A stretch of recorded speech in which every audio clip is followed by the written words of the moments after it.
कोकणच्या मातीने नेहमीच स्वाभिमानाचा इतिहास लिहिलाय, शरणागतीचा नाही। पण आज कोकण विधान परिषदेच्या जागेवरून जे राजकारण सुरू आहे ते पाहून प्रत्येक निष्ठावंत शिवसैनिकाच्या मनात संतापाचा ज्वालामुखी धगधगतोय।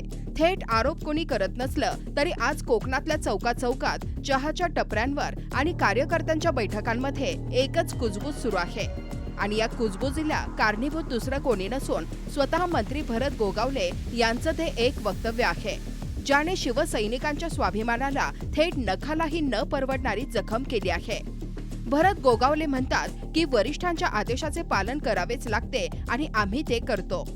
गोगावले साहेब, हा तुमचा संयम नाही तर ही तुमची हतबलता आहे, अशी चर्चा आज जनतेमध्ये रंगली आहे। कार्यकर्त्यांमध्ये आज उघडपणे बोललं जातंय की हीच तुमची ती मोठी चूक आहे जिथे तुम्ही एका फटक्यात तुमच्या मागे उभे राहणाऱ्या हजारो कार्यकर्त्यांचा धीर आणि हक्क दोन्ही राष्ट्रवादीच्या दावणीला बांधून टाकला। जनता आज उघडपणे विचारते की ज्या तटकऱ्यांनी आयुष्यभर शिवसेनेला संपवण्याचे राजकारण केले, ज्यांच्या विरोधात लढून सामान्य शिवसैनिक ताऊन सुलाखून निघाला, आज त्याच तटकऱ्यांच्या सुपुत्रासाठी तुम्ही पायघड्या घालताय। विकास गोगावले यांच्या माध्यमातून शिवसैनिकांनी या जागेवर हक्क सांगत पूर्ण ताकद लावली होती। कार्यकर्त्यांनी छातीवर झेललेल्या जखमा अजून सुकलेल्या नाहीत, तोच तुम्ही थेट वरिष्ठांचा आदेश म्हणत गुडघे टेकले। हे अंजन डोळ्यात घालण्याची वेळ आली आहे, कारण लोकांमध्ये आज हीच कुजबूज आहे की राजकारणात तडजोडी नेत्यांच्या होतात, पण बळी नेहमी तळागाळातील कार्यकर्त्यांचा दिला जातो। जर प्रत्येक वेळी शिवसेनेच्या बालेकिल्ल्यात राष्ट्रवादीच धुरंधर ठरणार असेल आणि शिवसेनेला फक्त आदेश पाळणारा लाचार घटक बनून राहावं लागणार असेल, तर मग सामान्य शिवसैनिकाने आपल्या हक्कासाठी कुणाकडे बघायचं, असा संतप्त सवाल आज जनता विचारू लागली आहे।